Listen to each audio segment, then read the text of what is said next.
بسم اللہ الرحمن الرحیم۔ السلام علیکم۔ کیا کبھی آپ نے سوچا ہے یا کبھی آپ نے سنا ہے کہ سورج غروب ہو کر کہاں جاتا ہے؟ حضرت ابوذر رضی اللہ تعالیٰ عنہ کہتے ہیں کہ رسول اللہ صلی اللہ علیہ وآلہ وسلم نے فرمایا، جانتے ہو یہ سورج غروب ہو کر کہاں جاتا ہے؟ میں نے کہا، اللہ تعالیٰ اور اس کے رسول ہی خوب جانتے ہوں۔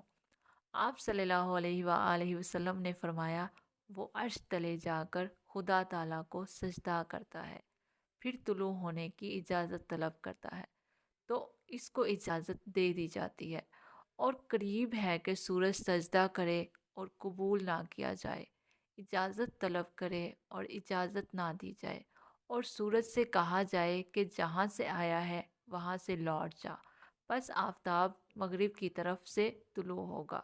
یہی مطلب ہے اللہ تعالیٰ کے اس ارشاد کا، وَالشَّمْسُ تَجْرِی لِمُسْتَقَرٍّ لَہَا، اور آفتاب اپنے ٹھکانے کی طرف چلتا رہتا ہے۔ آپ صلی اللہ علیہ وآلہ وسلم نے فرمایا، اس کی قرارگاہ عرش کے نیچے ہے۔ سبحان اللہ۔ اگر ویڈیو آپ کو اچھی لگے تو اسے لائک کر دیں اور چینل کو سبسکرائب کر دیں۔ ملتے ہیں نیکسٹ ویڈیو میں۔ اللہ حافظ۔